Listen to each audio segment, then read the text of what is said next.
Good morning. Happy Saturday, everyone. And we are getting pretty close here to learning about what the heck is going to happen with Butch and Suni.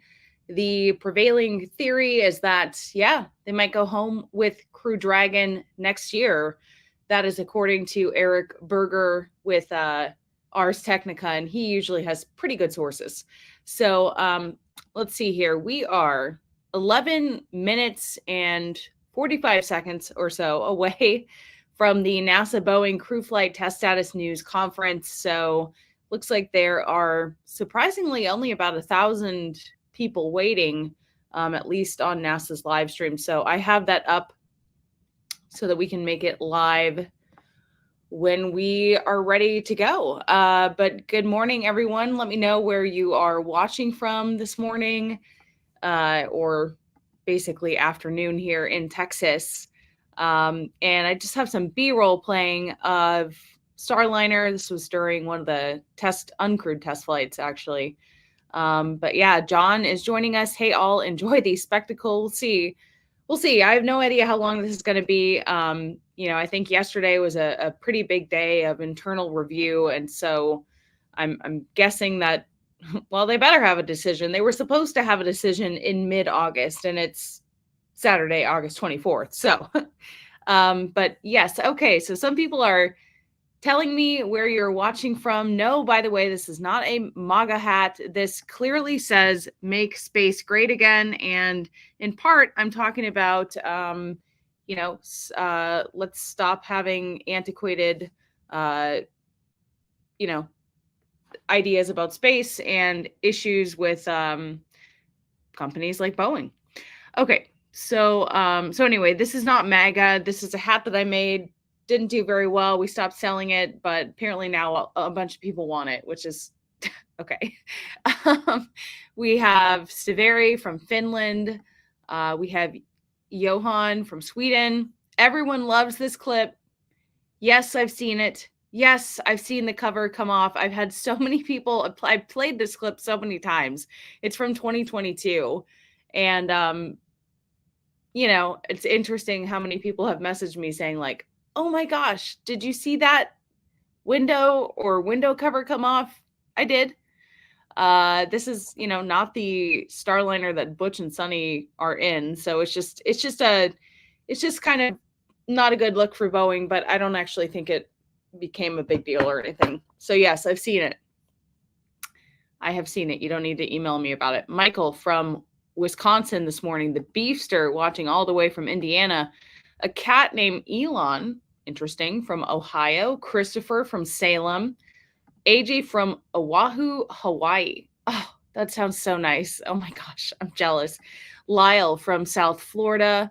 We have Rathland from Ireland. I would love to go to Ireland. That's pretty soon on my list. Paul from Beijing. We have Carl from Tacoma, Washington. Used to live in Kennewick for 3 years. Storm Crow from England. We have Saluda, North Carolina. Never heard of that city, but Trailman is there. Baton Rouge, very cool, from Eric. We have Finland, Toronto, Minnesota, North Central Texas. You're not far from me. Houston, Texas, also not far from me. Thank you to AE8I for the super chat. Good afternoon, watching from Ohio. Good afternoon. That's right. I will admit I stayed up a little bit late playing a game with my boyfriend. So, but I made it. So that's all that matters. 2:47 a.m. in Australia from Matt. Matt, you're going to be tired. Whew, I hope you don't have to get up early tomorrow. We have Key West with Laura, Thomas in Raleigh, North Carolina. Or is it Raleigh? I feel like I always say it wrong. Nick from Kokomo, Indiana. A lot of people checking in from all over the world here. So that's great. This is a big deal. I saw Chris Hadfield, Canadian astronaut, post about it earlier. about this. Is a big decision that is going to be made today. Wow, there's a lot of comments. Holy shiza. Maybe I should live stream on the weekends more. There's a lot of people up this morning. By the way, if there's a reflection on my glasses, sorry. My bad. What game? What game? Okay, so I'll just tell you really quickly because we have 7 minutes. I am learning how to play video games. I have barely any experience. I'm getting better actually, but we just finished a video game for my first time called It Takes Two, which was really amazing. It's, a couch co-op game. It's a really cute kind of like love story, and sort of a game of puzzles and partner co-op, missions basically. The game that we finished last night was made by the same developer, Josef Fares, but it's older and it wasn't nearly as good. It was kind of a letdown. I feel like we should have played it in the reverse order. It's called A Way Out, but anyway, that's a side note there. So yes, okay. We have Scott watching from Iowa. We have Mark from Colorado. Matt, yep, tired. Man, you were dedicated if you're going to stay up and watch this at 3 a.m. My goodness. It is Raleigh. Okay. Sunny, don't cut your hair until you come back. I don't know what is going on with so many people criticizing Sunny's hair. Do you guys not know that that's what zero G does? I have videos of me in zero G on a zero G flight, and my hair, boop, does the same thing. So I don't know why people are kind of hating on her. Yeah. Thank you, Chris, for the very generous super chat. Wow, $49.50 essentially. Let's hope they make a decision. I think they have to. They're already past their what they said was going to be their deadline to let us know what's going on. There's some speculation that they've known behind the scenes, and this is just more or less a formality. But yesterday it was supposed to be everyone coming to the table essentially, and engineers giving their reviews, talking about whatever dissents they may have and reconciling it right there and then. So this is just something I talked to Angry Astronaut about this yesterday in a live stream, something that has taken way too long. And you know what? Let me see if I can load that, just a little clip from that. And you can tell me if you agree with sort of his opinion of the situation. People have said that you haven't been angry enough. So give me your best, summary of the Starliner situation as angry.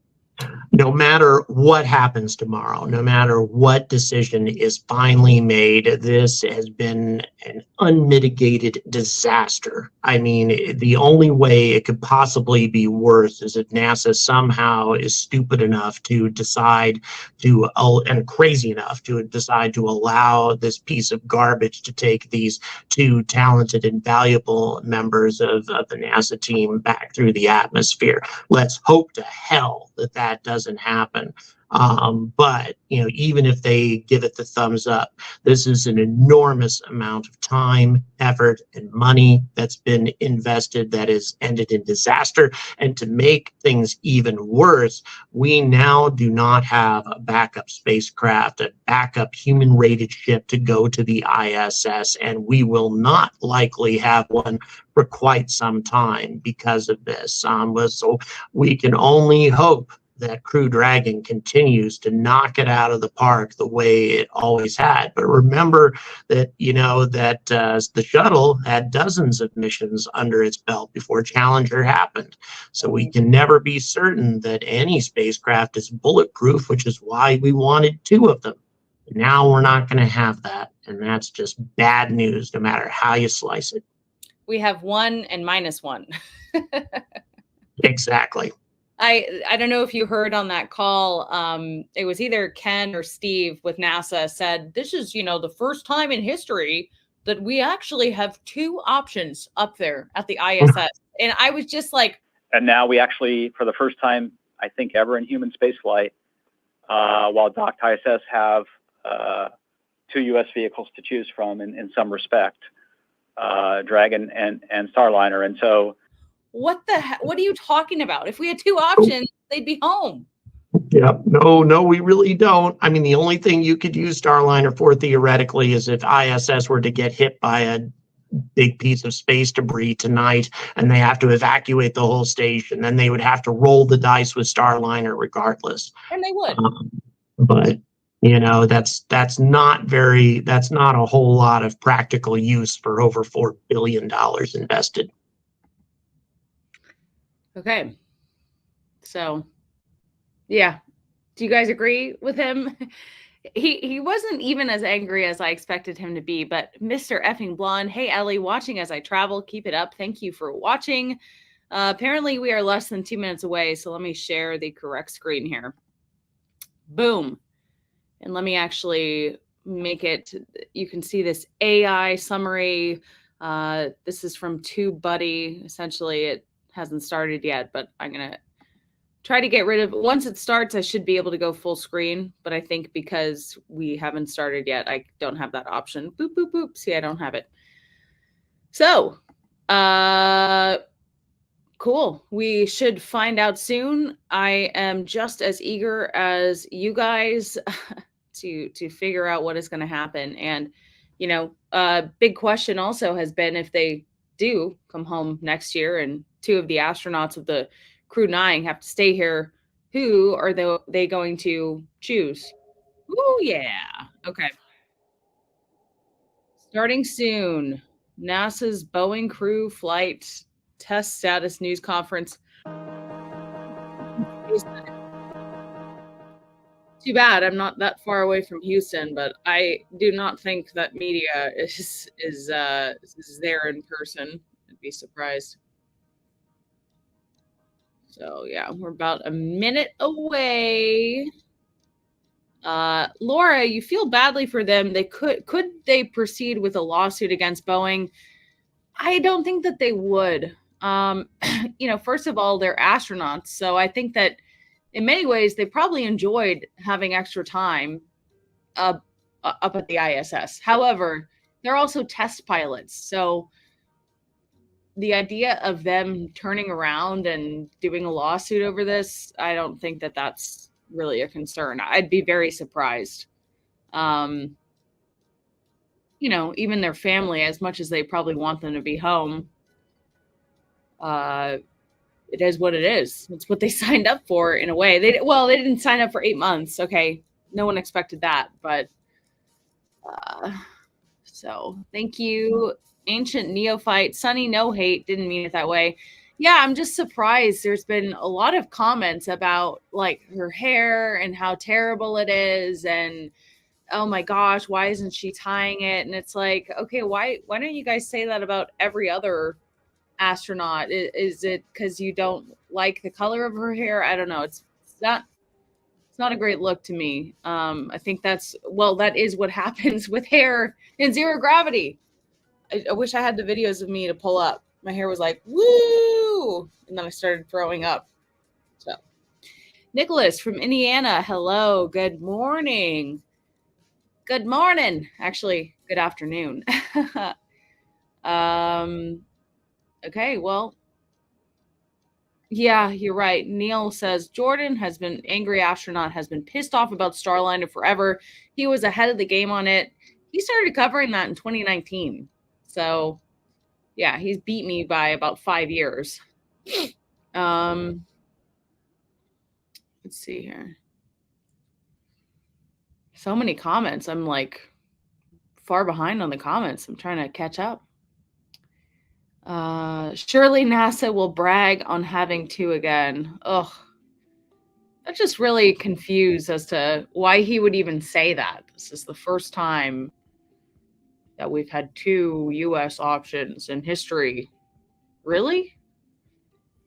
Maybe to get up there, but not without issues. Thumbs up, folks, when you come in. Thank you. I do appreciate it. I do. Is that the angry astronaut from YouTube? Correct, it is. He is not as angry as he used to be. It's probably healthy. It's probably good. I try not to be angry. Angry feels like a wasted emotion. Why can't NASA demand its money back? You mean our money? Plot twist. I don't know. Well, they're a little bit late to their own party. So hurry up, people. How long do you think the preamble from NASA will be before they actually announce the decision? I don't know, 30 minutes. We shall see. I think they announced 2 foreign astronauts will go on Crew 9. I saw that as a potential likelihood. I did not know if that was set in stone yet. So, let's see. Let's see. I like the hold music.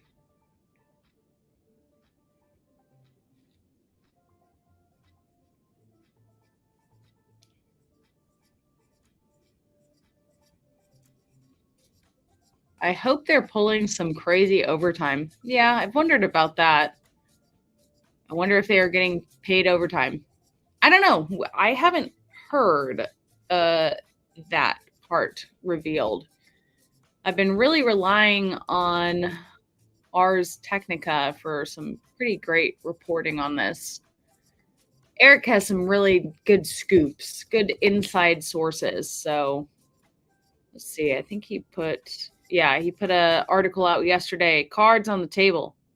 Are Butch and Suni coming home on Starliner or Crew Dragon?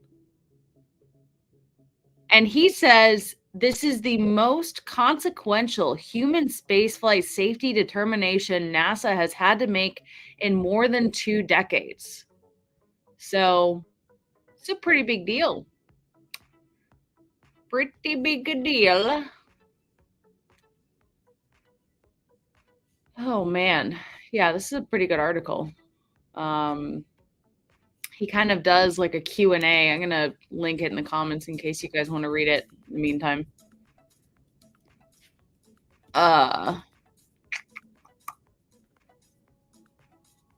Okay. So many comments.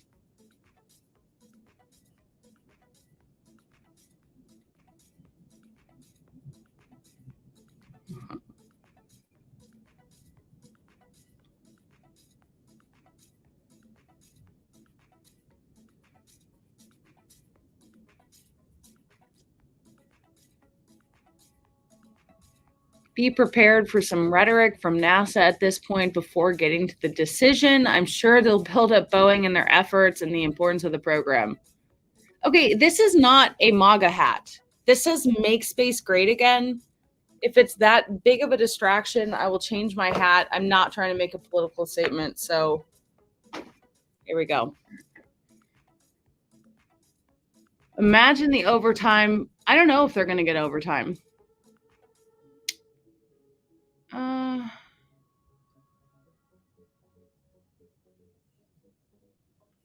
Waiting for the double speak in the press conference. Me too. They're 6 minutes late, so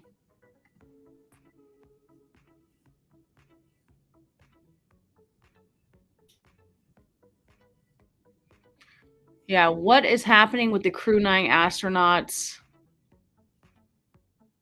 NASA has not publicly said who would be removed from the spacecraft, but multiple sources have told Eric that Chief Astronaut Joe Acaba selected Cardman and Gorbanov to fly. He had little choice in keeping a Russian on the mission, as NASA and Roscosmos are committed to rotating US and Russian astronauts on the country's respective spacecraft.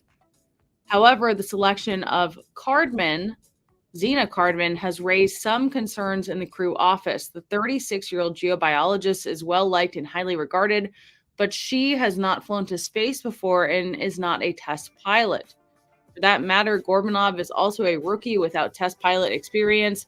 NASA has never sent a human mission to space without a test pilot or experienced astronaut in command.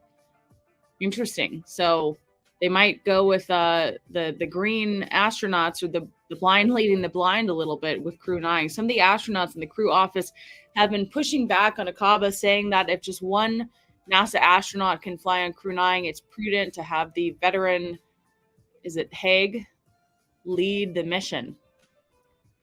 So we'll probably learn who they're going to send on Crew 9 if, of course, they end up choosing that direction. Okay. Bimmer Geezer, thank you for joining. Hey, Ellie and Angry. Can't wait for the announcement. Angry's not on this stream, but apparently he's streaming on his own. So I can't wait for it too. This has been such a interesting topic to cover over the last few weeks. Thank you for another super chat. Surely they should get good overtime pay. I mean, I hope so. But let's see, sorry, I'm trying to catch up with the comments. Oh my gosh. Okay. Is there any solid date on the next Starship launch? Not that I know of. Maybe mid-September. Yeah, I was not wearing a MAGA hat. It's a Make Space Great Again hat, so I've changed it. So I do not want to make a political statement on this channel. I just don't do that. I was a journalist for almost 10 years. I don't want to talk about politics. And again, it was supposed to be understood as, let's, get rid of the bad, antiquated ways of thinking in space, the roadblocks, the companies kind of like Boeing a little bit, and have innovation and success. Yeah.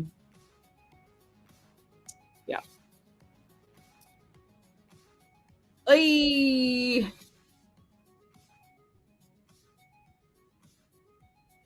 Okay, it is almost 10 minutes past the time that they were supposed to start. If they could hurry up, that'd be lovely.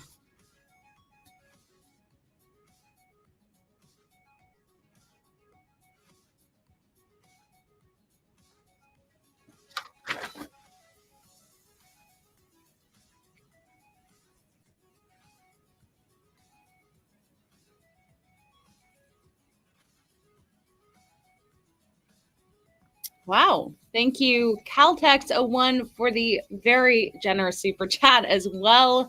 Ellie on the spot again. I am really looking forward to this one. All the obfuscation and gaslighting ending, we'll see. We shall see. I don't know what I would guess that Eric's intel is actually probably pretty good.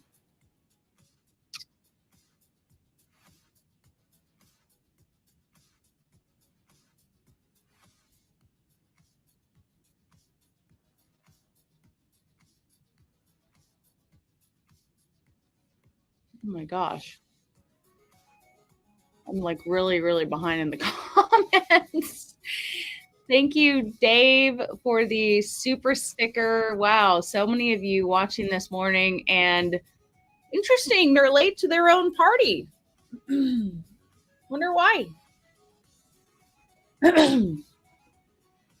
Yes, I'm having a sugar-free Monster. Just don't at me about it.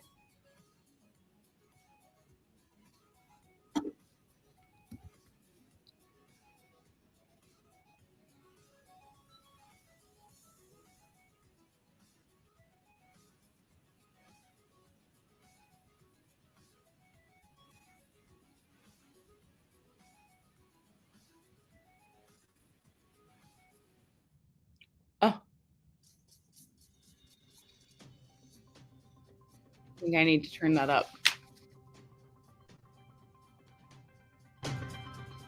Good afternoon, and welcome to NASA's Johnson Space Center. I'm Mira Bernstein in NASA's Office of Communications. Thank you for joining us today and for an update on NASA's Boeing Starliner crew flight test. To give you an update, we have NASA Administrator Bill Nelson, Associate Administrator Jim Free, Associate Administrator for Space Operations Ken Bowersox, Commercial Crew Program Manager Steve Stitch, International Space Station Program Manager Dana Weigel, and Flight Operations Director Norm Knight. We'll be taking questions from those in the room and over the phone. As a reminder, you can press *1 to get into the queue. But first, I'd like to hand it over to Administrator Nelson for opening remarks. Thanks.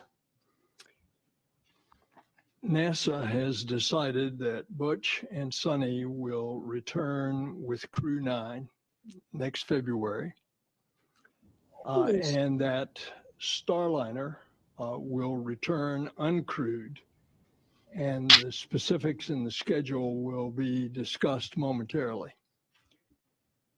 I want you to know that Boeing has worked very hard with NASA to get the necessary data to make this decision. We want to further understand the root causes and understand the design improvements so that the Boeing Starliner will serve as an important part of our assured crew access to the ISS. I have just talked to the new Boeing CEO, Kelly Ortberg. I have expressed this to him. I told him how well Boeing worked with our team to come to this decision. And he expressed to me an intention that they will continue to work the problems once Starliner is back safely, and that we will have our redundancy and our crewed access to the space station. This whole discussion, remember, is put in the context of we have had mistakes done in the past. We lost 2 space shuttles as a result of there not being a culture in which information could come forward. We have been very solicitous of all of our employees that if you have some objection, you come forward. Space flight is risky, even at its safest, and even at its most routine. Good for And them. a test flight by nature is neither safe nor routine. And so the decision to keep Butch and Suni aboard the International Space Station and bring the Boeing Starliner home uncrewed is a result of a commitment to safety. Our core value is safety, and it is our North Star. And I'm grateful to NASA and to Boeing for their teams, for all the incredible and detailed work to get to this decision. Turn it over to Jim. Thank you, sir.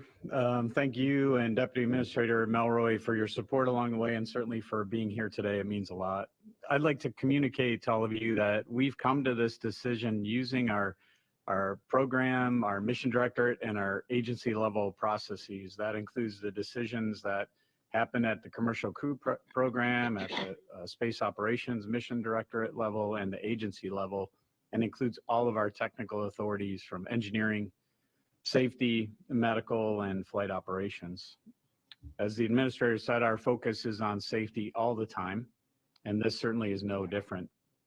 The uncertainty in our margins is where we have come to make the decision that the administrator laid out. That uncertainty remains in our understanding of the physics going on in the thrusters, and we still have some work to go.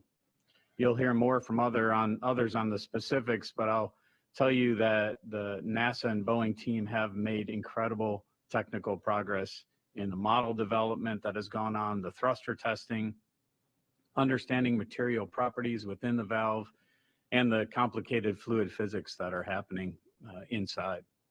We will continue to learn. We are a learning organization, and I think we've demonstrated that here.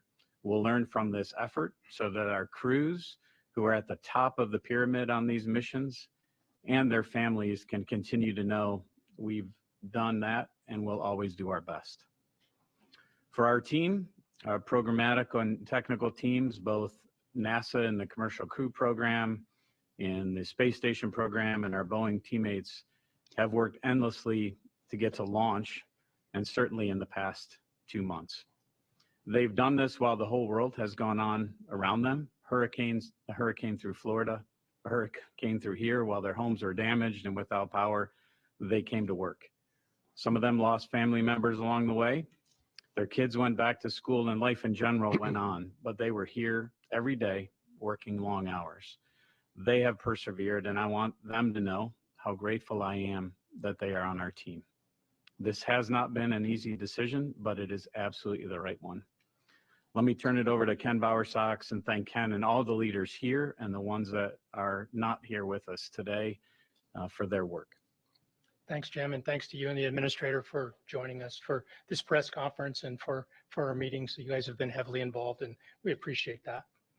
I also want to thank everybody who's here in the room with us and watching online. It says a lot that you're with us on a Saturday, and I want you to know how much we appreciate your support as we work to fly our mission safely. I'm really proud of the NASA team and the Boeing team for all the work they've been doing the last couple of months. It's really been impressive to see how they've been very agile in testing, gathering data, and completing analysis. And then having the tough discussions that go along with processing that data and coming to conclusions. Our intent today was to have the first part of a flight readiness review. The goal of that review was to come up with a NASA recommendation on whether we should proceed with the crewed flight test, either crewed or uncrewed. Our Boeing partners told us that they would be able to execute either option, and they thought that the call belonged to NASA because of our wider view of all the risks involved. We conducted a poll. All of the organizations on the polling sheet indicated that they thought we should proceed uncrewed with the flight test.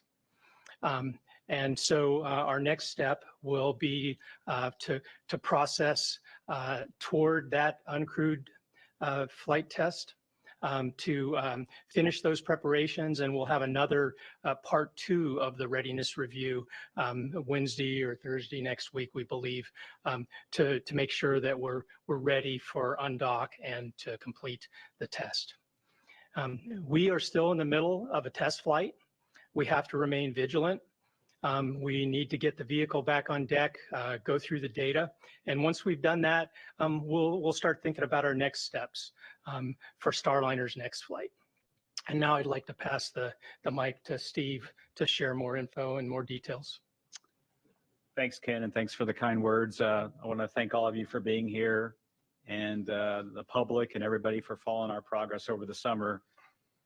It's been a long summer. It's been a long summer for our team. And I want to first start out by thanking our team who's worked so hard over the summer, long hours, weekends, nights, testing, analysis, reviews. I mean, it has just been an incredible effort by the team. We are dealing with a very complex issue with the thrusters, and I'll talk more about that, but it's challenging to predict their performance. It's challenging to predict the temperatures we'll see. And so that's why it's been tough, and it's taken the time ever since we docked back on June 6th to get to this point. Very proud of the due diligence that the team has displayed, their perseverance, their fortitude, courage, dedication, resilience as they learned more and we got more data and different results at times than we expected. I especially want to thank the Boeing team and their contractor team, Aerojet Rocketdyne, the engine manufacturer, the valve manufacturer, Moog, all their suppliers that participated, along with the NASA workforce. We have brought in expertise from just about every NASA center. We did testing at the Marshall Space Flight Center. Of course, our White Sands test facility did testing on the thrusters. So this has been a huge effort across all of NASA within the commercial crew program and even beyond. Determining the position to bring Starliner back uncrewed was very difficult for me personally. We're all committed to the mission, which we started out, which is to bring Butch and Suni back. But as we got more and more data over the summer and understood the uncertainty of that data, it became very clear to us that the best course of action was to return Starliner uncrewed. And I'll talk about the other aspects of the mission in a little bit. The bottom line relative to bringing Starliner back is there was just too much uncertainty in the prediction of the thrusters. If we had a model, if we had a way to accurately predict what the thrusters would do for the undock and all the way through the deorbit burn and through the separation sequence, I think we would have taken a different course of action. But when we looked at the data and looked at the potential for thruster failures with a crew on board, and then getting into this very tight sequence of finishing the deorbit burn, which puts the vehicle on an entry, and then immediately maneuvering from that into a SEP sequence to separate the service module and crew module, it was just too much risk with the crew, and so we decided to pursue the uncrewed test flight.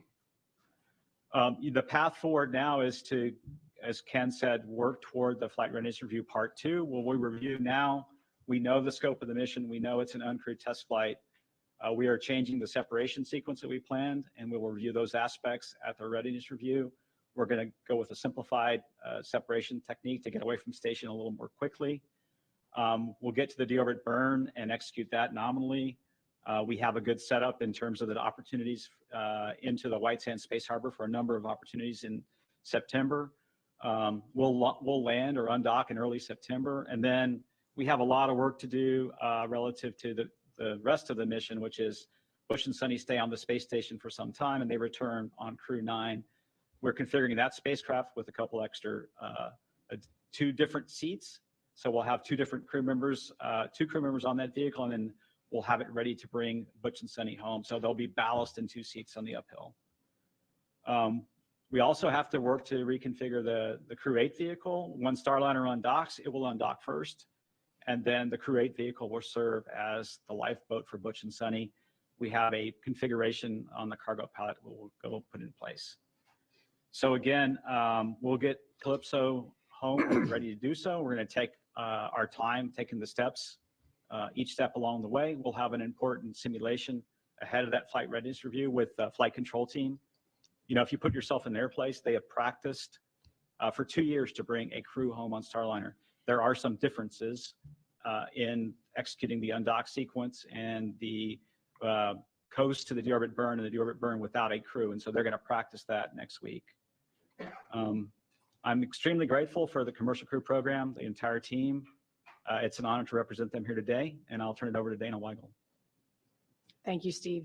Thank you all very much for being here, for your interest in this historic test flight mission and also in the International Space Station. As you heard, with the decision to leave Butch and Suni on board till February, they'll be with us on station for 8 months. I think most of you know our normal expedition durations are 6 months long, but we have had a number of flights with astronauts who've stayed on board with us for 12 months at a time. So this 8-month stay is very much within our normal operational experience base. While Butch and Suni are on board, they'll be doing science, station maintenance. They'll execute the SpaceX 31 research and cargo mission, and we may have a couple spacewalks for them towards the end of their expedition. Since they've been up there, they've been a welcome set of helping hands. They've already done about 100 hours of work on 42 different experiments, and they've helped us with some of the critical station maintenance that we've had on board. For us, looking forward, the station team is focused on the planning and the rework for the undock, the Starliner undock. As you heard from Steve, that's targeted for early September. Before we hit that undock window, we're going to do the work to reconfigure the Crew 8 Dragon. We'll probably do that within the next week or so to have that in place for a 6-crew contingency return capability. And just to reiterate, as Steve said, this just gives us a contingency capability after Starliner departs and before the Crew 9 vehicle arrives. Crew 9 with 2 crew will launch no earlier than September 24th. We'll do a normal handover between the crews, and then we'll have Crew 8 undock. After that, we will relocate the Crew 9 vehicle. So that Dragon vehicle will be relocated to open up the forward port for the SpaceX 31 cargo mission. And we're planning that mission somewhere in mid-October. In between all of that, we've got a Soyuz crew exchange. That's happening September 11th will be the launch of 73S. That'll be carrying NASA astronaut Don Pettit. And then Tracy Dyson will go home after that Soyuz exchange. So we've got a lot of busy activities in front of us this fall. On behalf of the station program, I do want to thank the entire team, the commercial crew program, the Boeing team, and all of our technical teams. They've done a tremendous amount of work over the summer, getting us to the point where we have enough data and enough information to make this really critical and difficult decision that we've made today. So very much appreciated. And as I think all of you know, commercial crew program is critical to the success of ISS. So we appreciate everything they've done. And with that, I'll hand it over to Norm Knight. Thank you, Dana. I want to thank all of you for your continued interest in our mission. And I want to echo my gratitude for the teams on the ground, both Boeing and NASA, and our astronauts on board for their tireless work and effort with this test flight over many years, especially during the last few months. You know, with the dedication to, or the decision to fly Starliner home uncrewed, the ground teams will still be fully engaged, ensuring Starliner returns safely. Now, while the teams are hard at work here on the ground, we also have Butch and Suni living and working 260 miles above our planet. They're giving our teams valuable feedback on Starliner. They've served as an integral part of our on-orbit increment, and they've demonstrated patience, adaptability, flexibility, resilience, and readiness. That's what you get with an American astronaut. They've been eager to contribute to important conversations. They've asked questions. They seamlessly become part of the Expedition 71 crew, contributing to the important work on board the International Space Station. You know, when you're charting new paths for exploration, there are highs and lows. We all know this. It's part of exploration and moving forward. Spaceflight is hard. The margins are thin. The space environment is not forgiving. And we have to be right. We all know this. This was a tough problem to be solved, and a decision had to be made. I want you to remember, Starliner is a robust vehicle with excellent flying qualities, as evidenced by the manual demonstration accomplished by Butch prior to docking.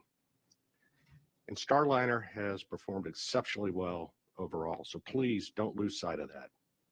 This is a test flight, and the thruster issue and the associated investigations will pay huge dividends in the future for human exploration in a great way when Starliner flies again. I am encouraged by the dedication and resilience both the NASA and Boeing ground teams and, of course, our space flyers exhibit.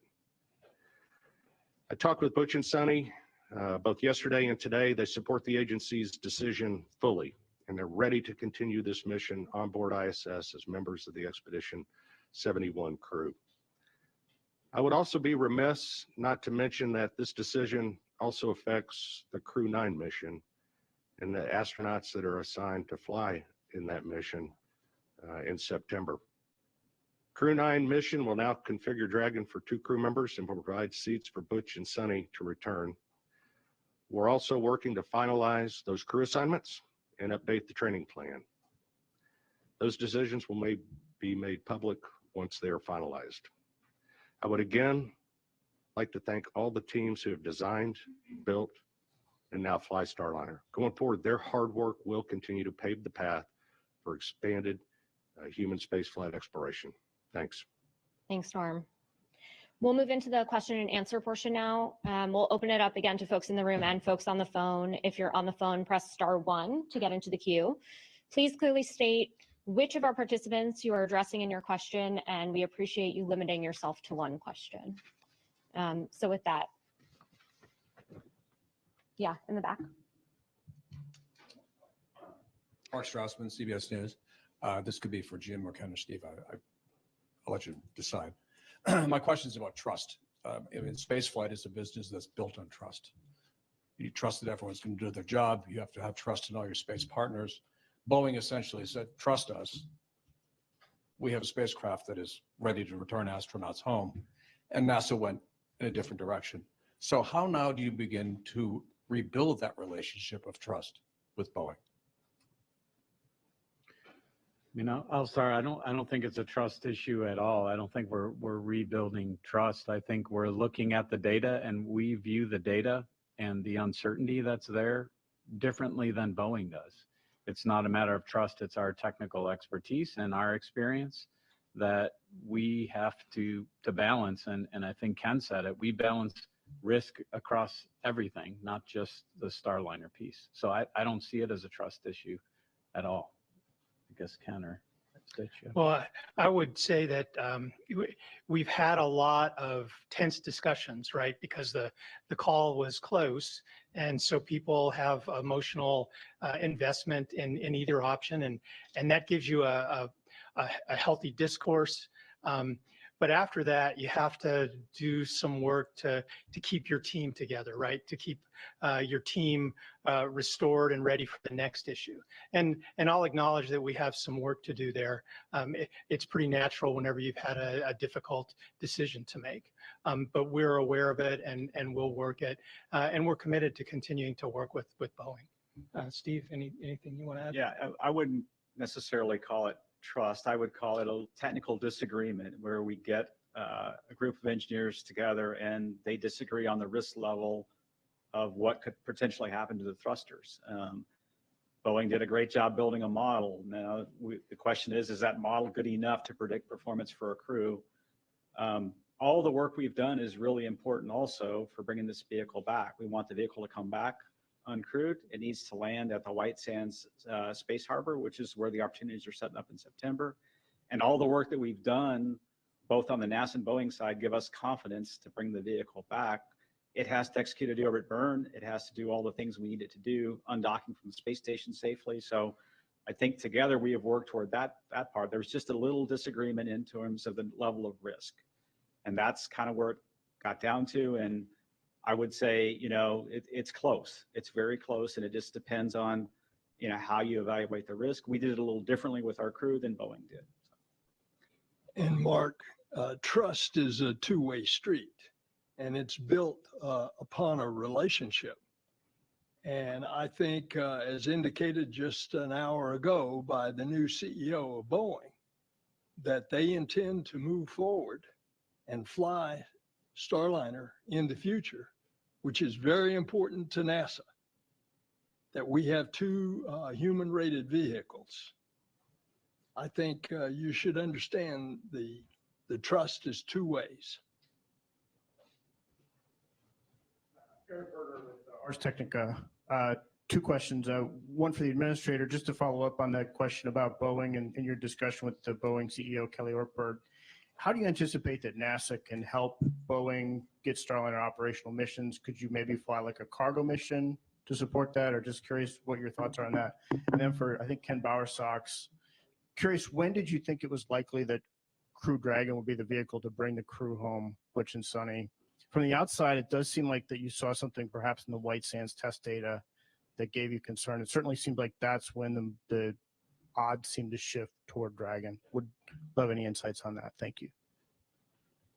Your question to me is best answered by the people that are going to determine the specific testing and what is required before the crew would fly. Yeah, I can take a cut at that, Eric. So we're going to sit down with Boeing and kind of lay out what's that path, right? I would say the White Sands testing did give us a surprise. We saw in that testing, as we did 5 total simulations with that thruster of a downhill deorbit burn sequence. And so that's when we saw this swelling of the poppet on the oxidizer side. In other words, a piece of Teflon that swells up and it gets in the flow path and causes the oxidizer to not go into the thruster the way it needs to go into. And that's what caused the degradation in thrust. When we saw that, I think that's when things changed a bit for us, in that now we know that's prevalent, and where is it prevalent in other thrusters, and then what could that swelling do in the future. So that's, I think, where we change course. What we have to do now moving forward for Starliner 1 is how do we avoid firing that thruster in a manner that would cause the heating, that causes that oxidizer poppet Teflon piece to swell? Can we figure out how to do that with some testing? And can we also have learned recently that the environment in the doghouse, and I think I've talked about this, is hotter than we thought. In other words, when the other thrusters fire in a doghouse, some of that heat soaks back into an individual thruster, and that causes the Teflon to swell. It also causes some vaporization of the propellant. So is there a way we can figure out how to get the doghouse cooler overall? And then thirdly, we see crosstalk sometimes when an OMAC, the orbital maneuvering engine, the big 1,500-pound thruster fires, it then causes heat on one of the adjacent thrusters. So we've got to sit down and go through all those details with Boeing, with Aerojet. The teams have been so focused over the last couple of months at understanding the physics and what's going on, which we have a much better understanding of that now. Now that we have that understanding of the physics, I think we can move forward and start to find mitigations for future flights. Yeah. See if Ken has anything to add. Well, for me, the White Sands results I thought were a gift. It was just great to have that data. And I really thought it might help us convert. I've seen it with a few of our discussions where we have people in different camps on a risk decision. We gather more data, and then a piece of data comes in, and we come together, and everybody agrees that we take one path or the other.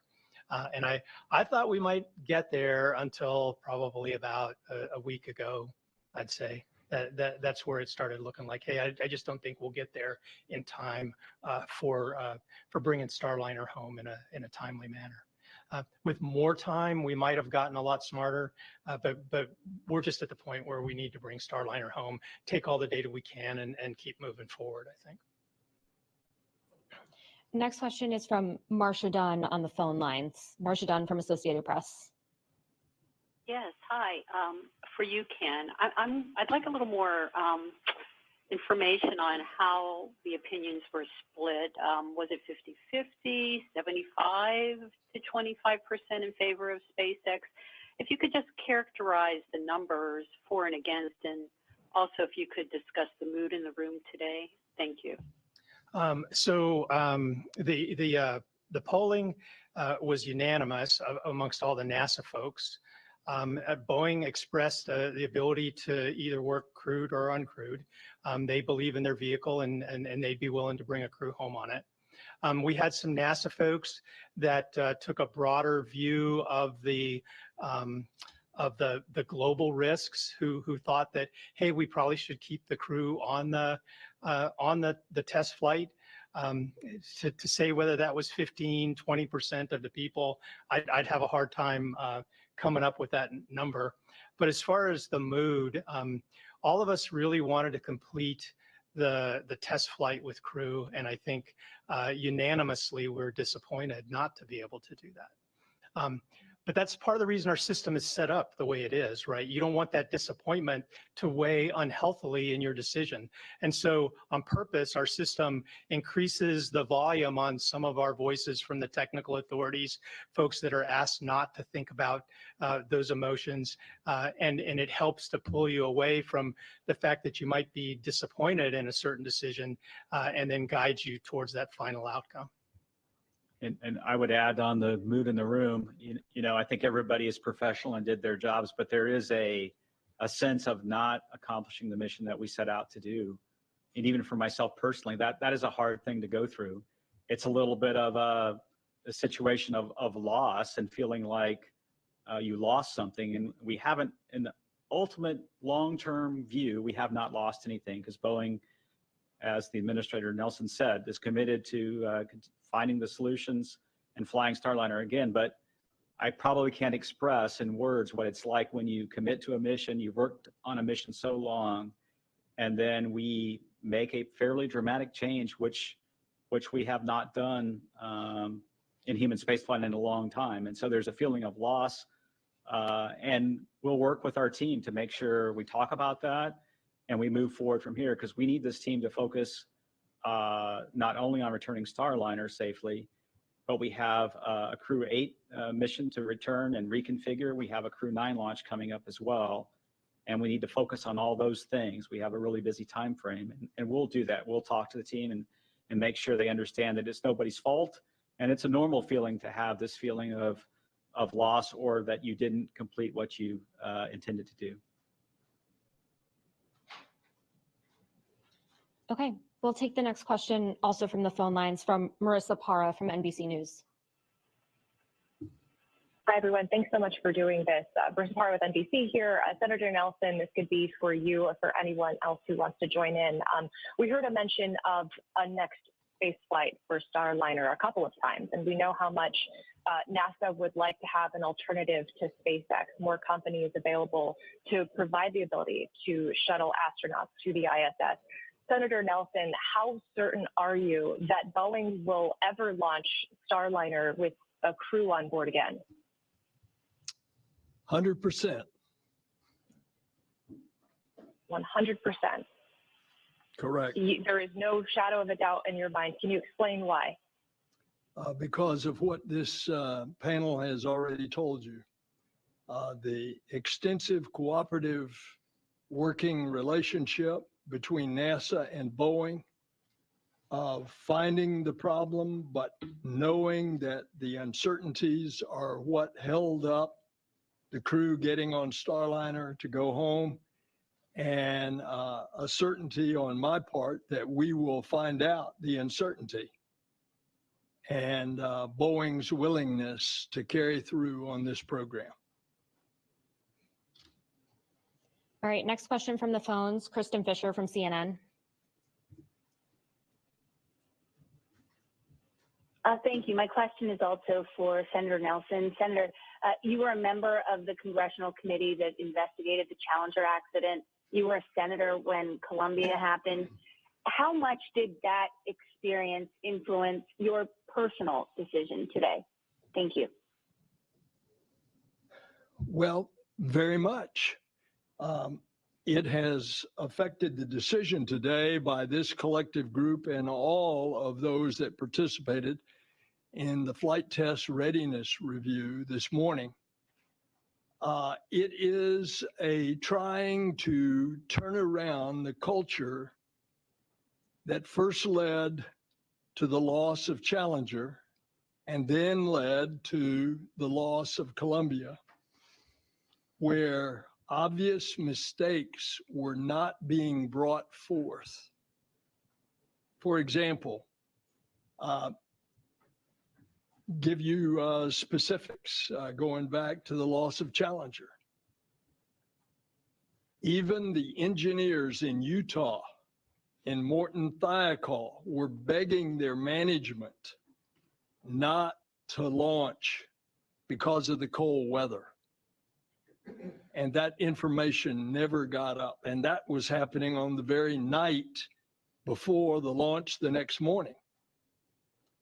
Another example, on Columbia, astronauts would get through with their flights and they'd inspect the orbiter, and they'd, as a matter of fact, my commander, Hoot Gibson, said he'd look at subsequent flights and he would look like that a shotgun had been shot on the delicate silicon tiles because of so much of the foam shedding off of the external tank. But there was a culture that did not bring that information up to the decision makers. So NASA ever since has tried very hard to bring about an atmosphere in which people are encouraged to step forward and speak their mind. And I think right today is a good example of that. Do we have other questions in the room? Yeah, back left.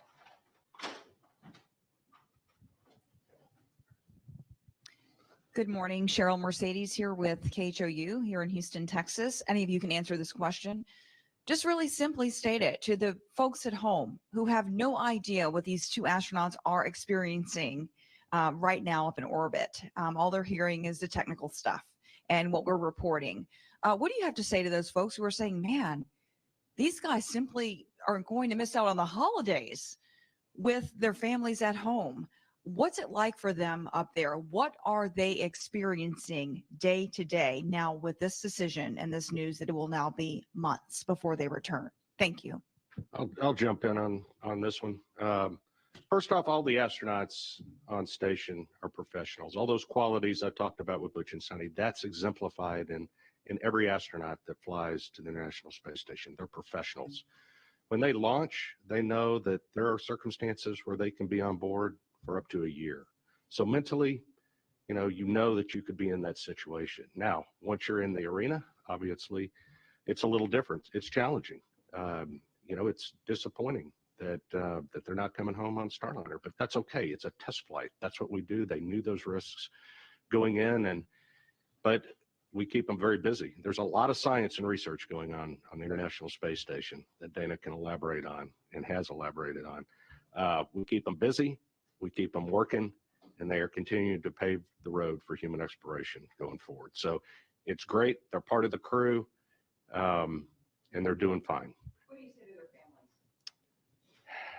I care deeply about their families. I know this is a huge impact to their families, and it means a lot. Their families are the pillars that keep them strong. They're the pillars that we at NASA depend on for the workforce to keep us going.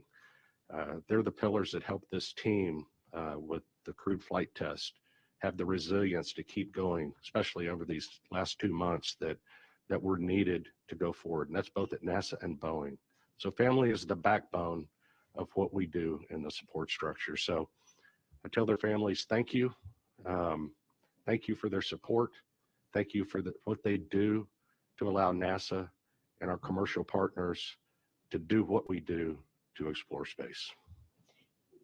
We're going to go back to the phone lines. Next is Eben Brown from Fox News. Hi, good afternoon. Eben Brown, Fox News for Administrator Nelson. Sir, I can appreciate all the technical and R&D review here that's being detailed for us and the investment everyone has in this. But I'd like to ask you about the investment we as taxpayers have given to Boeing over, I think it's at least 15 years now. It's been hundreds of millions from seed money to selecting them as providers for commercial crew. At what point, and I understand this is an oversight issue and it may come from something above the agency, but your career has spanned both the agency and above the agency, and I want to know how or when or what's the process for reviewing this contract to determine we're not getting what we paid for as taxpayers. I say this as knowing that there is a public sentiment that is very skeptical of Boeing as a corporation right now, not just due to this, but also due to their other issues in commercial aviation. So I'd like to know when those discussions happen and how they happen and what gets discussed. To specifically answer your question, you remember when we started the commercial program, one of the advantages of the commercial program was that it was going to be a fixed price contract. So much of NASA's research and development in a very unforgiving environment, space, that is very hard and is cutting edge technology, and it is very expensive. And as a result, on the normal way of contracting, cost plus, it will run the cost way up. Not so with the commercial crew program. And that was part of the negotiation for both of the companies, Boeing and SpaceX. And they've got a fixed price. And if you check the record, you can find out how much additional Boeing has had to spend. So my answer, you're posturing the question of what I would answer in front of a congressional committee. about the cost is that this program is working like it should. Now, if your question portends something else, then speak it, but I think that's what you were getting at. Okay, we'll go to Joey Roulette from Reuters. Thanks. For Bill Nelson, did Kelly Ortberg say when you talked to him whether Boeing would pay for an additional test mission before Starliner gets certified? And for Steve or Ken, I'm reading some contract language from Boeing's most recent modification that says it kind of broadly defines certification as coming after Starliner flies astronauts to and from the ISS. And so I know there's a lot of data that you guys are going to get on the return leg, but since it's coming back empty and based on what we've seen so far, will NASA want to see Boeing fly an additional test mission before it gets its certification, or might NASA change those requirements and certify Starliner anyway? Joey, it did not come up, nor would it have been appropriate for in a conversation of which I'm alerting him as to what the decision of the flight test readiness review was, that we would get into those matters. Yeah, we've started looking at the flight test objectives, what we have already accomplished on this flight and what's remaining. We have not, made a total determination yet of what objectives are in front of us or what we've fulfilled. We'll take a little time to do that. I don't think we have decided on the path yet of another crewed flight test. We have gotten a lot out of this vehicle so far. It's been on orbit now for 2.5 months, which we didn't intend. So we've got a lot of data out of that. We'll have to sit down and talk about the certification aspects after the flight. It's a little premature to do that at this point. Yeah, we need to get the vehicle back on the ground and then analyze the data and be driven by that in our next decision. But I wouldn't rule anything out, right? I mean, we have options for how we move forward. The one thing I do want to emphasize is we plan to work together with Boeing to find that path. Next, we have Chris Davenport from the Washington Post. Hi, thanks so much. I guess for Ken Bowersox, I want to follow up on that poll, which you said was unanimous. I wonder if you can give us a number of votes cast that was as part of that poll. Was it like 10-0, 12? How many votes were there? Thank you. Well, so I'll kind of go through just mentally all the orgs we polled. We unofficially asked the opinion of the NASA Engineering and Safety Center, the Flight Operations Directorate, the Division Director for ISS and Commercial LEO Development at NASA headquarters, the ISS program, the Commercial Crew Program, the Engineering Technical Authority, the Crew Health and Medical Technical Authority, Safety and Mission Assurance Technical Authority. Let's see, who else did I leave out? All the center directors from Stennis, Marshall, JSC, and Kennedy Space Center, where the Commercial Crew Program is officially based. Anybody I missed on that list? I think you got just about everybody. Yeah, I think did I get everybody? And that was again, everybody concurred with proceeding uncrewed, and they stated where they might have one or two people during our meeting that had a different opinion and tried to give those folks an opportunity to talk to the group. We'll go to Micah Maidenberg from Wall Street Journal. Thank you. For Administrator Nelson and Jim Free, there was a discussion on a previous call about Starliner returning uncrewed, if that would count as a loss of mission or mission failure. What is your view on that? And if you don't agree that it would be a loss of mission or mission failure, could you please explain why? Thanks. Yeah, Mike, I think let me go back to echo something Steve said. We've accomplished a lot on this mission and learned a lot about this vehicle, satisfied a lot of the objectives already. That stressed here by Steve, stressed on previous press conferences. We'll look at this as we do any of our missions to see, does it fall into any of the categories that we have that we define as a mishap once we get the vehicle back. That's our time to look at that. So I think that's a question I'd save and pose to us on the other side of getting the vehicle back. We'll go to Izzy Alvarez from ABC. Thank you. Can you please tell us in layman terms why NASA chose SpaceX to bring Suni and Butch home? How did you come to that decision? I can take a cut at that, and we'll see. You know, when we looked at, first of all, we looked at the risk of putting Butch and Suni on the Starliner vehicle due to the issues with the thrusters that we've talked about. And so when we looked at that risk, we said that that risk was due to the uncertainties, due to the inability to predict with certainty the thruster performance for the rest of the mission, including holding the orientation of the vehicle for the deorbit burn and then maneuvering the vehicle for the separation of the crew module and the service module. When we came to that conclusion, we started looking at what other options, Dana and I both did, what options do we have? Because these missions are really jointly shared between the ISS program and commercial crew program. And as we started looking at various options, it was obvious to both of us that the easiest and best option was to configure the Crew 9 vehicle with a couple empty seats on the way uphill to put ballast in those seats. SpaceX had that capability. We also knew that we had a spacesuit on orbit already that we could utilize for one of the crew members. They've tried that on, and that spacesuit works. Both crew members tried on a spacesuit, so we have a spacesuit now we're going to launch for one of the other crew members on Crew 9. And then we really wanted to give the crew, you know, a suited return like we always have in U.S. space flight. So when we started to weigh all those options, it became very obvious that Crew 9 was the best option. Fly up 2 empty seats, have Butch and Suni join the increment crew and return on Crew 9.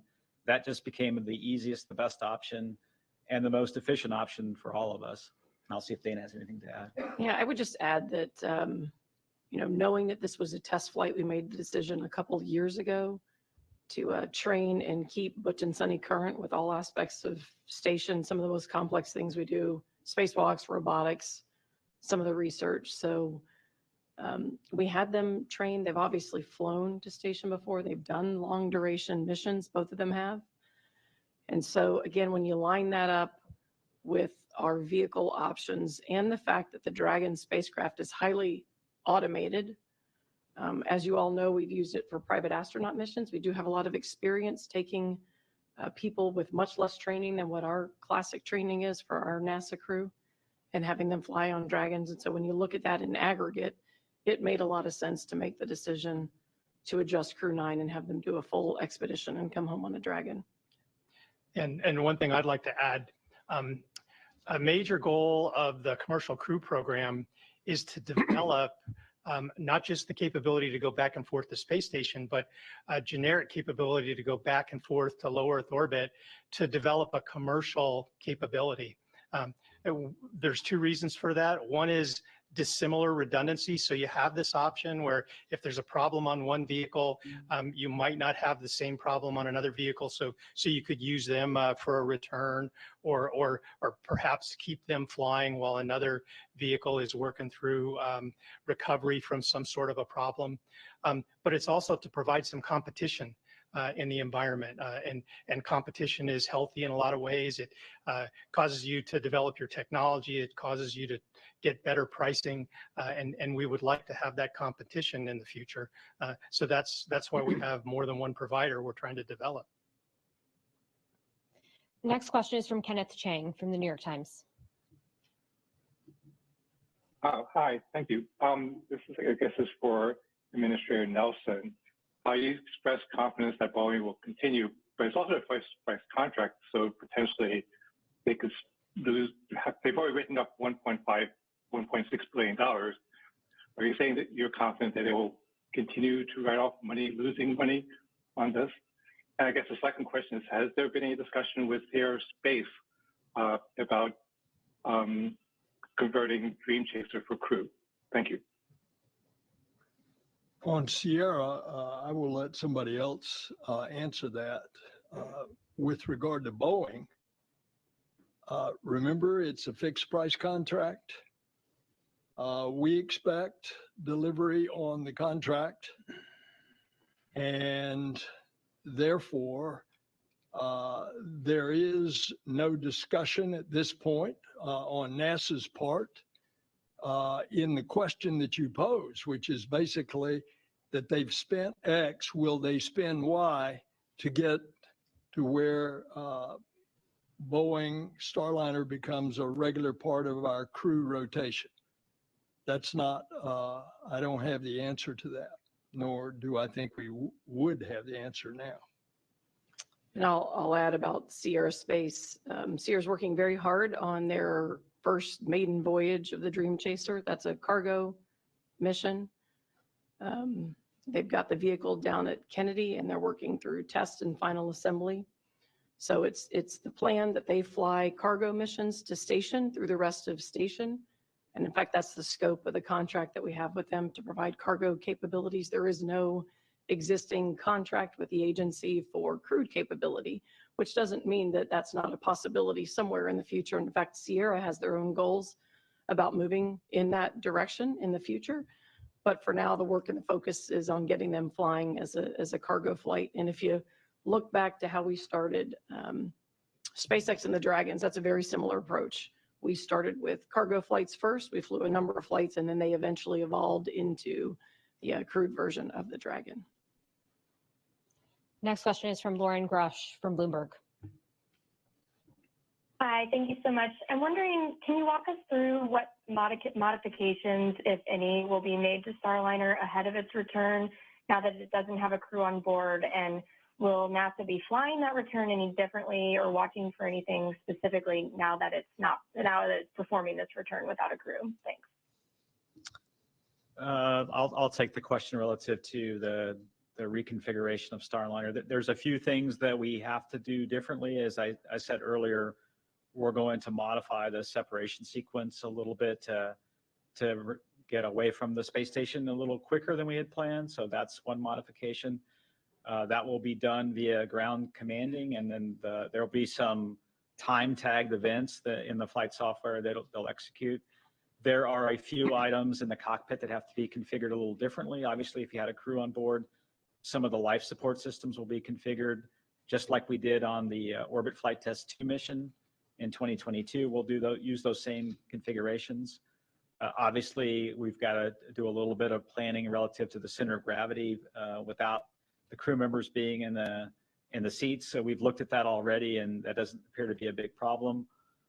So we've got a few things like that to go work on. The teams have been really laying out all that data. The ground teams will have a little bit different set of flight rules to operate from. So they'll have that ahead of them. But there's a few minor things to the spacecraft to reconfigure, and we're already in the process of starting that work.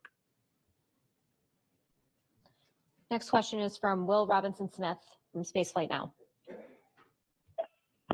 Yeah, hi, thanks so much for taking the time to speak with us today. Question, I believe, for Dana Weigel, or perhaps Steve Stitch. In one of the previous briefings, it was discussed that I think the Russians wanted to see, it was 1 or 2 successful full crew rotation missions of Starliner before they would put one of their cosmonauts on the spacecraft. Has the agency had the opportunity to talk to Roscosmos about the path forward and what the options will be for flying cosmonauts to and from the space station with Starliner at this point? Thank you. Sure. Our focus with all the international partners, as you can imagine, discussions about what's happening on board or changing launches or operations on board involve not just our NASA team, but the entire international partnership. And so similar to the discussions you've heard today, the focus has been on the decision immediately in front of us with what to do with Starliner crewed or uncrewed. And in fact, when we ended the review today, I sent an email out to all of the program managers across the international partnership so they understood the decision. So they've been following along with us. In terms of Roscosmos thinking about our integrated crew exchanges and flying on the Boeing vehicle, they have always maintained that they want to see a few successful flights before they fly crew on it. I don't expect that that'll change, but we're not actively having those discussions right now. Right now, we're focused on what to do with Starliner, but of course, those are things we'll talk about in the future. Next question from Irene Klotz at Aviation Week. Thanks very much. I think this is for Steve. As far as the the thruster issues, considering the return of the spacecraft and the performance during OFT 1 and 2, is the primary concern now that because there was the overheating during the approach to station, that there's some uncertainty on how these thrusters are now going to perform during the deorbit? And can you also just give us an update on what the status is on Boeing's preparations to return Starliner without crew, and what, if any, additional risks to the spacecraft are, and granted those are far below risks to crew, but if there are any additional risks at this point in bringing Starliner back uncrewed, since that's not the nominal plan? Thanks. Yeah, good questions, Irene. What I would say is that the thrusters on this flight relative to Orbit Flight Test 2 have experienced higher heating. We had more thrusters fail off, more thrusters see degradation. In fact, one of them failed off, and we haven't hot fired that. We did 2 docked hot fires at ISS, and we've chosen not to utilize that thruster at all. But they've experienced a little more stress, I would say, than the previous flight. Even though the deorbit burn was successful on OFT, the first orbit flight test and the second one, these thrusters have experienced more stress, more heating, and so there's a little bit more concern for how they would perform during the deorbit burn, holding the orientation of the vehicle, and then also the maneuvers required after that. We've also learned in the starboard doghouse in particular, there is extra heating that we have just discovered in the last 2 weeks. And looking at the data a little more closely, anytime an orbital maneuvering thruster fires in that doghouse, there's higher heating. And so we had one thruster on OFT2 in 2022 fail off after the deorbit burn. It would not surprise me to see one of the starboard aft thrusters in that doghouse fail off in the deorbit burn for this flight. So I would say a little higher heating, a little bit more thermal, and a little more uncertainty now that we understand the physics a little bit better for crew return. In terms of the preps of the vehicle, we've been getting the vehicle prepared. The team is on the ground, really has gone through and looked at the flight software that's on board. Is there any changes that need to be made to mission data loads? This technique of using a very simplified SEP sequence has minimized the changes required on mission data loads. They're going to take the actual software that we plan to use and put it through its paces in the facility that's a hardware software integration facility that Boeing has. The team has been doing practice runs in a training facility. When I say the team, the ground team has been doing runs just to make sure they understand the differences between the uncrewed and uncrewed. And really, I think it's, I would say, unconnecting muscle memory almost. If you've been training for 2 years to do things a certain way with the flight control team on the ground, with the crew on board, where you can make calls to the crew to do certain actions, they now have to take those actions. And so they've been doing those practices. And there's an integrated simulation next week on Wednesday with the ISS flight control team.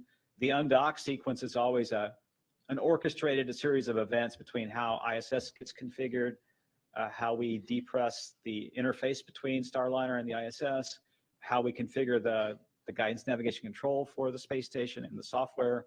And so they're going to do that integrated practice next Wednesday.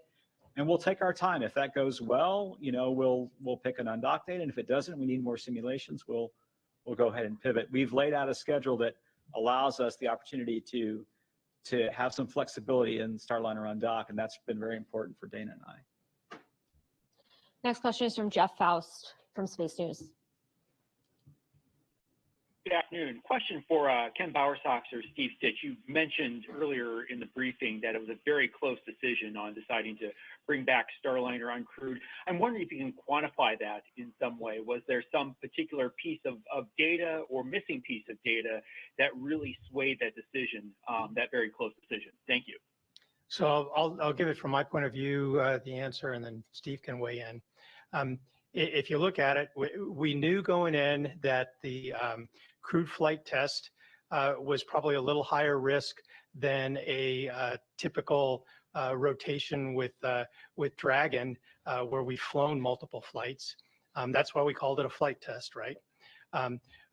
we had the issues coming uphill, and that raised our risk level and our uncertainty in how much more risk there was. Anytime you change from your nominal plan that you've spent years developing, you increase risk on the other side. And the type of risks I'm talking about are something that we've analyzed for contingency return with the crew on the mid deck of the Dragon, or the necessity of sending up new suits where the crews weren't able to try out the pressure suits on the ground so that they would have suits on the Dragon. Those types of things raise your risk a little bit on that side. And so now both of your risk levels have gone up, and you knew going in that one was a little bit higher, and you've got uncertainty on just where it fits. So you have to really dig in to understand what the baseline risk change is. And that's what the team has been working so hard this last couple of months. For me, one of the really important factors is that we just don't know how much we can use the thrusters on the way back home before we encounter a problem, because of the heating effects that happened on the way uphill. But Steve can tell you a lot more. No, thanks, Ken. Yeah, I'll just mention a couple things. One, we had some thruster experts come in and talk to us a few weeks ago, and we are clearly operating this thruster at a higher temperature at times than it was designed for. I think that was a factor that, as we started to look at the data a little bit more carefully, we're operating the thruster outside of where it should be operated in. Understanding, could a thruster just fail off gracefully, or could there be another failure mode that is not so graceful? I think that was an important factor as we talked about the two differences. I mentioned the starboard doghouse, and so for some reason the heating is higher in that starboard doghouse that we do not understand. When an OMAC thruster fires, the other thrusters get heated at a much higher rate than we expected. We don't have a closed loop model to predict the performance. We worked very hard of trying to anchor a model based on what we saw at White Sands, and then knowing what you had in the uphill phase, knowing that you have a model that can replicate what we saw. Can you predict the downhill? We really just couldn't get there over the last number of weeks. Also, how close we were to a cliff. In other words, we've damaged the Teflon on some thrusters. So when we start to fire them again, will that damage repeat or get back to a point where now the thrusters are at the levels we saw on the docking day very quickly? And then really it's the consequences of failure. When we started thinking about the kind of failures we might get, we had those on docking day, and those were even though we were 200 meters from station, it's a very benign environment. This sequence, when the deorbit burn has to execute and then you get into the SEP sequence, it's a very rapid sequence from the completion of the burn to then getting into the separation a number of minutes later, and there's no real time to reconfigure. So when we laid it all out, that's where the preponderance of the risk was to not put a crew on the vehicle. Our next question is from Manisha Ravisetti from space.com. Hi, thanks so much for doing this. I think my question is mostly for Dana. I was wondering, what are some of the challenges that you faced in accommodating this delay with ISS operations? I would guess that there are maybe changes you had to make with food allocation or other supplies and task division. And then relatedly, you mentioned that even with this 2025 planned return date, it is the trip is within the scope of what you're comfortable with, for astronauts traveling to the ISS. So what do you think would have been too long for this day, and the point at which we should be, I guess, worried about the fact that they're still up there? Thank you. Let's see, for the first part of your question, just at a high level from a programmatic standpoint, we protect for about 4 months of what we call consumables reserves. So food, water, different kinds of consumables we have on board. Those are the two biggies. 4 months for 4 crew is what we protect for. So we always stay above that amount. And we do that intentionally so that if we had a problem with the delivery, a cargo flight that didn't make it, for example, we'd have margin. So we always have a little more than what we need for some period of time. It's not limitless.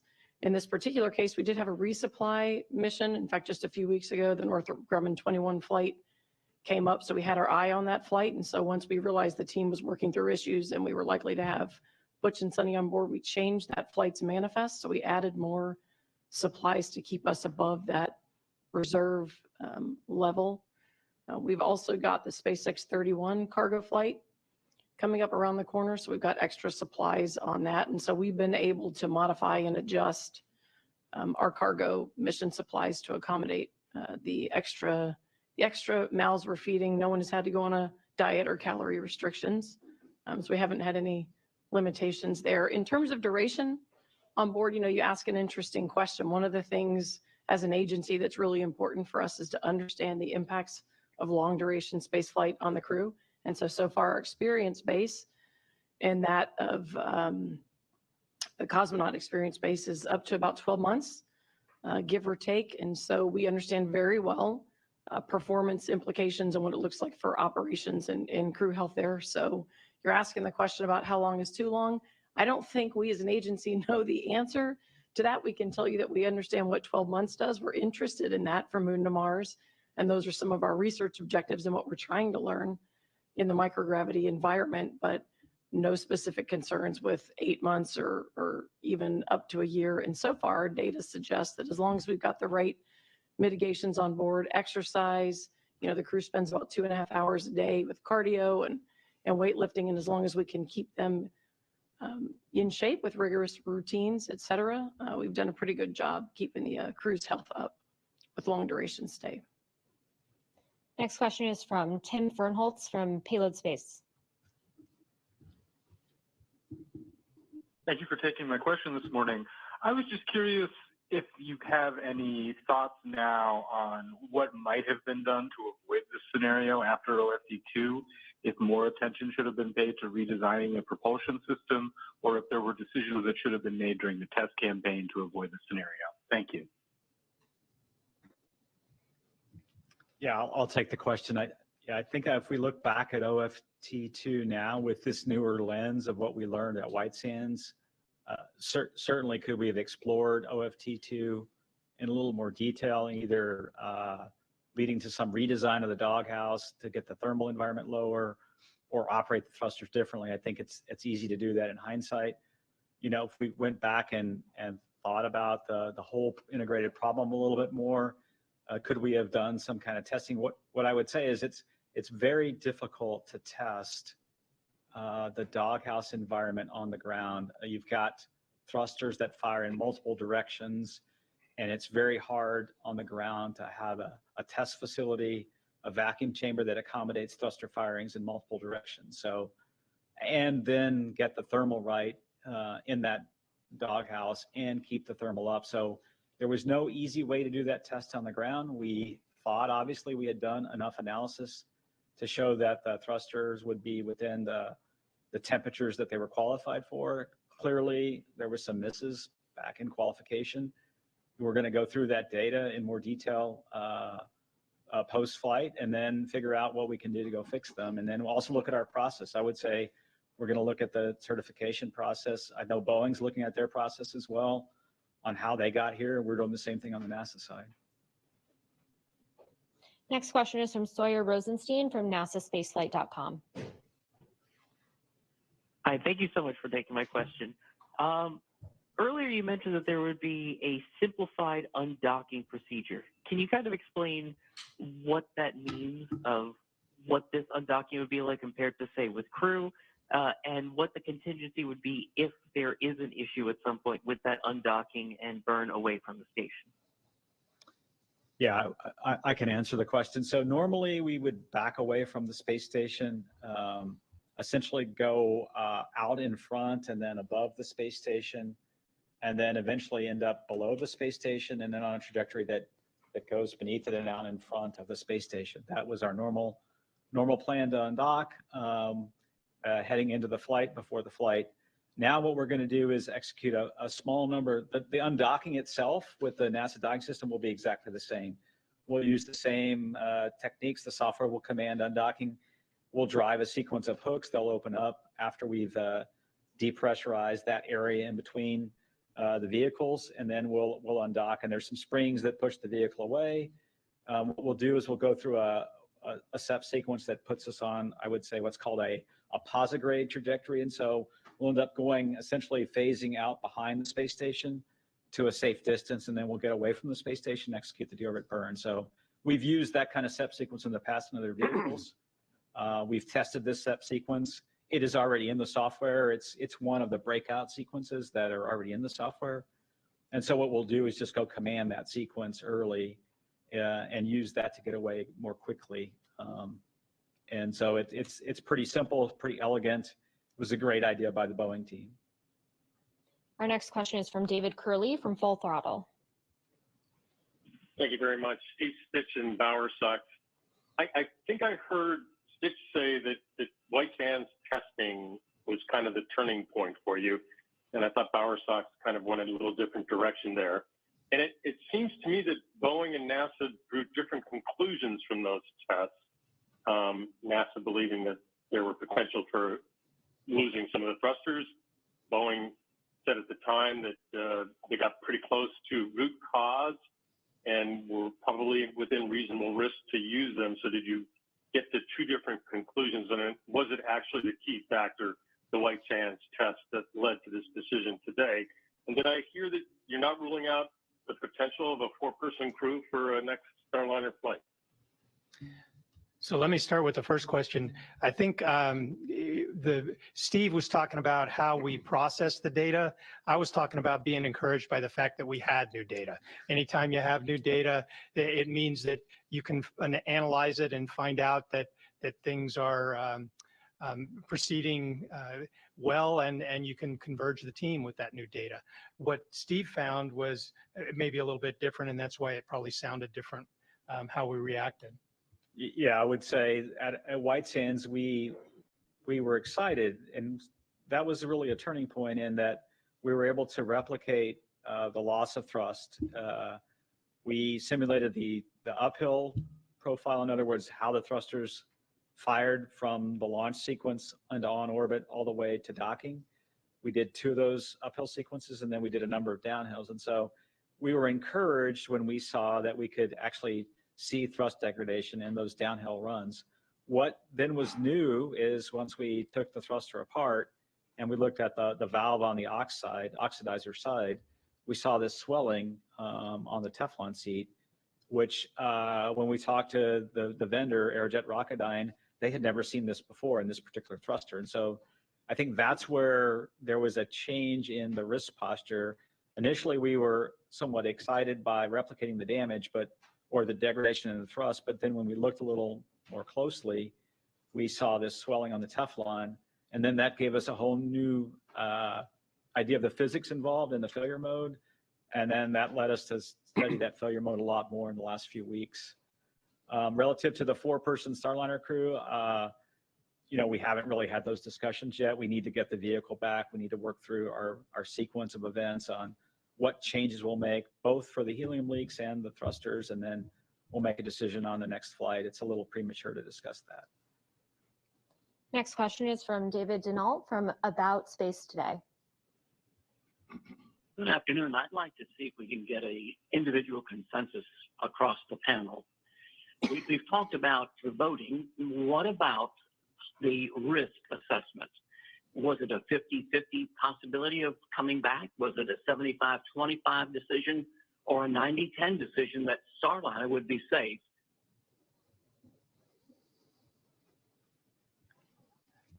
Well, Starliner still has to come back uncrewed, right? And we believe that Starliner coming back uncrewed, although higher than the risk we'd be willing to take to put crew on it, is a reasonable thing to do to finish the test flight and gather the data that we want to gather. To give you a percentage on polling or how people feel, I think that's pretty tough to do. All I can say for sure is that when we polled today, all the people that we asked from the senior management of the different organizations that are involved with human spaceflight, they all concurred that we should have the crew come down on a different vehicle than the current Starliner. Our next question is from Marvin Marshall from the Space Report News. Hi, good afternoon. My question is for Administrator Nelson. I'm speaking on behalf of millions who share, the same concern. Given that SpaceX operates 4, soon to be 5 Crew Dragons and 3 Cargo Dragons that can resolve anomalies in days or weeks rather than, months or years, all while receiving, a few billion less than Boeing. So we're just, curious, why does NASA continue to support a company, with a history like this? We get the rationale was to have 2 options to ensure, reliability and redundancy, but that's what you get with SpaceX's ability to operate multiple spacecraft, quickly address anomalies, everything they do. So again, just speaking on behalf of millions, why does NASA continue to fund Boeing? What is your question? Why do we continue to fund Boeing? What's the problems when SpaceX? Is your question, why does NASA continue to fund Boeing? Yes. For the obvious reason that, number one, we need 2 spacecraft to have the redundancy in case one is not available to take crew to and from the International Space Station. Number 2, this is according to an arm's length contract, and a contract that is a fixed price contract. And number 3, Boeing has been a great partner for NASA over the years. As a matter of fact, the big space launch system, the SLS rocket, is overall managed by Boeing. And there has been a long history with Boeing. The 4th reason is that they were the successful bidder along with SpaceX, because we had wanted 2. So for all those reasons, that's why NASA does business with Boeing. So I'd also like to add, Boeing operates the space station for us as well as the prime contractor for space station, and that's in its 25th year. So we have a long and storied history with them there also. Yeah, Boeing's been a great partner with us on space station. And I think the key word is partner. A lot of people want to focus on the contractual relationship where we're buying something from a company. This isn't completely like that, right? I mean, we have a contract with Boeing, but it's to work together to develop this capability for our country. And we've had 2 good partners, Boeing and SpaceX, when it comes to commercial crew. And when they have problems, we don't just throw rocks at them or tell them that we don't like them. We work with them to get through those problems. Our next question is from Jackie Goddard from the Times of London. Yes, hello, thank you. And just following on from that, can you help us understand why Boeing aren't here and what we're to conclude from that? You used to brief jointly. And whatever the reason may be, was there any discussion around what their absence might communicate to the public? Boeing has been adamant that Starliner is safe. You folks aren't there. We hear that the legacies of Challenger and Columbia have helped to guide your caution at NASA. So how concerned should the public be at the implication that that learning curve at Boeing possibly differs? Thank you. Well, I'll take the first part, and it looks like Jim's getting ready to take the second part. But the reason Boeing's not here is it was a NASA decision today, crewed, uncrewed. That was the focus of this review. And so we thought it was reasonable to have just NASA on this panel. Jim, anything you want to add? I think that's correct, Ken. And then I'd add, I think Ken and Steve have characterized that Boeing was part of the decision process. They've characterized what Boeing's position was. So and we're here to communicate the overall NASA position. Next question is from Natalie LaRoche from the Boston Globe. Hi there. Thank you so much, everyone, for the answers to our questions. It was mentioned earlier that their families are their pillars of strength right now. I was just wondering how apprised their families are in this whole process, and if you could describe what their spirits are during these times. Okay, I think if I heard your question right, it was how the families are doing and how we support the families. Again, as I said previous, families are the pillars of strength and support.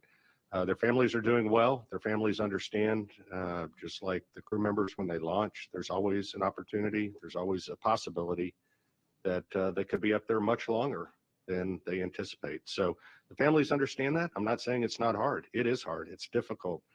You have to adjust for that. We have a support structure for the astronauts, and it's there to support the families and the crew members on orbit. So they're doing well. They understand. And again, we thank them for what they do. All right, we have time for one more question. So to close this out, the last question will be from Bill Harwood from CBS News. Yeah, thank you very much. A question for Senator Nelson, if I can. All my technical questions were answered, so I have a political question for you. There's been a lot of talk during the past few weeks that we live in an environment today where one presidential candidate is the chairman of the National Space Council, and we live in an environment where criticism is thrown about. I don't know what word to even use for it. The question is this: is there, in your mind anyway, did politics and the ramifications of this decision, if it didn't go well, play any role at all in your decision, your personal decision, Senator, about how to proceed with this? Was politics even in the back of your mind when you guys were talking about all this? Thanks. Bill, if anyone knows, you know that NASA is not only bipartisan, it is nonpartisan. And that's the way we've tried to operate this agency as long as I've been here. I can tell you unequivocally, from a personal standpoint, that politics has not played any part in this decision. What I said earlier about Challenger and Columbia and the lessons learned and what we've tried to change in a culture in order that safety is our North Star is what we are trying to do in a very hostile environment in which if you make a mistake, it's very unforgiving. So I can tell you unequivocally, I have seen some speculation in the press that because we are in an election season, that decisions may have been made with regard to this announced today with regard to an election. Absolutely has nothing to do with it. And as long as I'm around here, it's not going to. Thank you, Administrator, and thank you to all of our panelists today. Thank you all for joining us. Stay tuned for more information on NASA's Commercial Crew Program blog at blogs.nasa.gov/commercial crew. Have a great afternoon. Well, now that you've taken 2 freaking hours of my day, just kidding. Wow, what a show. What a show. What do you guys think? Are you guys surprised? I actually didn't know how it was going to go. Here, let me see if I can. Can you guys see us? Can you hear us? Yeah, so what's going to happen? Sorry, I just joined. Well, so they just had a nearly 2-hour press conference to announce, and they announced this. Bill Nelson said right off the bat at the beginning that, yes, Butch and Suni will have to wait until February of next year to come home via Crew 9. And so we're thinking that early September will be the uncrewed undocking of Starliner from the ISS. Eric Berger says the tentative date he's heard, which he has some pretty good inside sources, is September 6th. But you know, I do like that Bill Nelson got right to the point, although that was a lot of discussion and some really interesting questions. Some questions that were kind of silly, some questions that were kind of hard hitting too. You just came in a little late. Yeah. But yeah, this was you know, something that we thought that we'd learn their decision mid-August. I'm glad that they gave us a decision today. And, I wonder how Butch and Suni really feel. Obviously, they're astronauts, they're professionals, they're test pilots, but did they really expect that they would be up there for 8 months? I think they're so happy about it. You think so? I think they're so happy about it.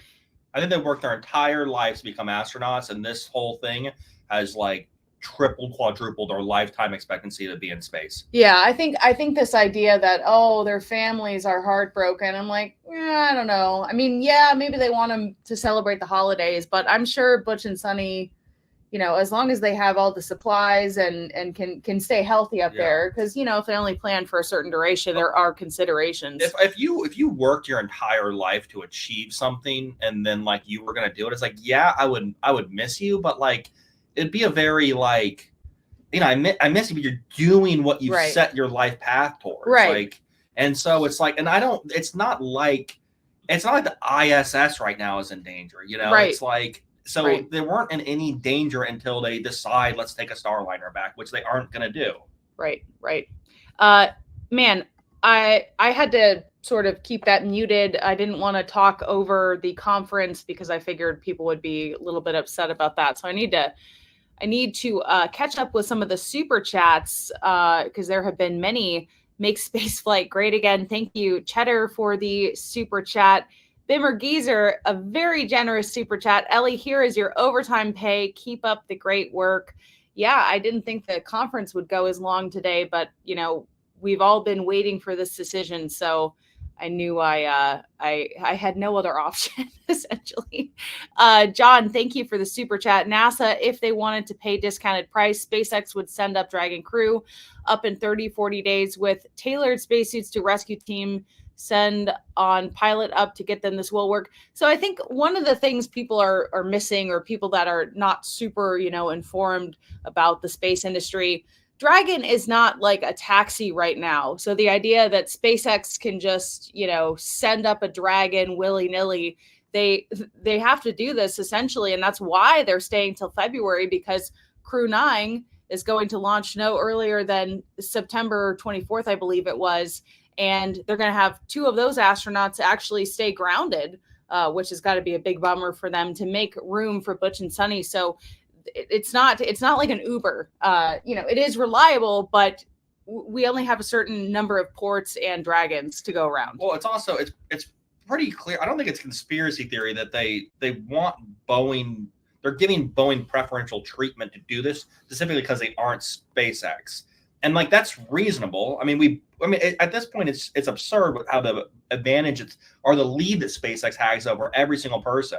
And it's like, we did break up Standard Oil, like we didn't really like Carnegie Steel. So it's like, there's a reason for trying to get some competition in this. And it just so happens that the next runner, which is Boeing, completely screwed it up. Right. Well, that question of, why do you continue to fund Boeing? It's like, well, it is a good practice or ambition to have more than one vehicle, but I think moving forward, do they continue to work with Boeing is the real question. Right, exactly. So it's not a bad philosophy to have a backup option, but Boeing has really dropped the ball on this one. Yeah. Ronald, thank you for the super chat. Thank you, Ellie, for keeping us informed directly. Happy to do it, and happy so many of you are joining me today. Boeing should change their corporation color to maroon from Cad Monkey. I don't know if they're going to do that. We bought these hats to do a little skit. And I'm like, when is the last time anyone bought a Boeing hat? I don't know. Probably their first sale in like, I don't know how many years, right? Crunch to Grace Hopper, another generous super chat. You guys apparently like me to live stream on the weekends. You guys are feeling very generous today. Just over from X, maybe make your feeds there a space. Not sure how they monetize though. I don't think you get any monetization for having a space. And as you saw with the Trump and Elon space, they can be kind of a nightmare. Congrats, SpaceX, and shame on both Boeing and NASA for allowing such inept designs into space and allowing this debacle to drag on so endlessly with yet more kludge left. Yeah, I mean, a lot of people have been saying this decision should have been made much sooner. And it was really interesting just hearing the amount of thank yous from NASA and congratulations and support for Boeing. And where's the thanks for SpaceX, right? Why are we like praising Boeing when this, is really not something to celebrate? This is, I guess they did learn a lot, but this is not how it was supposed to be. Thank you, Keith, for the super chat. Exit Starliner, enter Dream Chaser. We'll see about that. Thank you, Gary, for a super chat. I'm happy to bring you this conference. Glad that it's pretty easy to stream from NASA's end. Billy Laptop, again, sorry, I'm just trying to catch up with the super chats. NASA's fixed price contract has guaranteed failure on Boeing's behalf. Yeah, that is an interesting point. Thank you. What do they mean by that? So this was a fixed, okay, so this was a fixed price contract versus a cost plus contract. So Boeing is basically taking up the slack on any of the extra cost. Rightfully so, though. I guess that's where I come from. Is if this, I mean, sure, if it wasn't, maybe if it wasn't a fixed cost, then this wouldn't have happened. But also, this might have ballooned into just a 3 times as expensive as a failure. Right. It's like Boeing's the one who agreed to it at the fixed cost. That's not NASA's fault. Right. Boeing messed up. Right, and my gosh. And, we're already seeing NASA did an audit, and apparently the work on SLS, Boeing has a, quote, unqualified workforce. So it seems that everything Boeing touches is going to shit.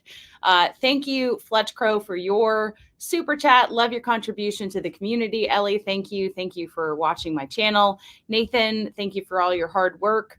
It's not super hard. I didn't have to drive to Houston, although I didn't know that people could actually be there. I wonder what kind of notice they got. Thank you for the super chat from Greggy,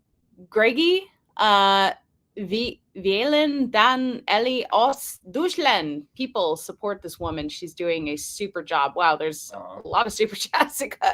Helge? You think it's Helge? Maybe. Thank you, Ellie. Thank you for watching. Another super sticker from Crunch to Grace Hopper. You guys are feeling truly generous today.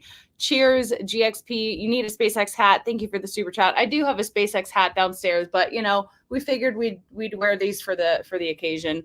Boeing too ashamed to show up. It sounds like they just were not invited, and they haven't been a part of any of the press conferences as of late, but apparently that was NASA's decision. So,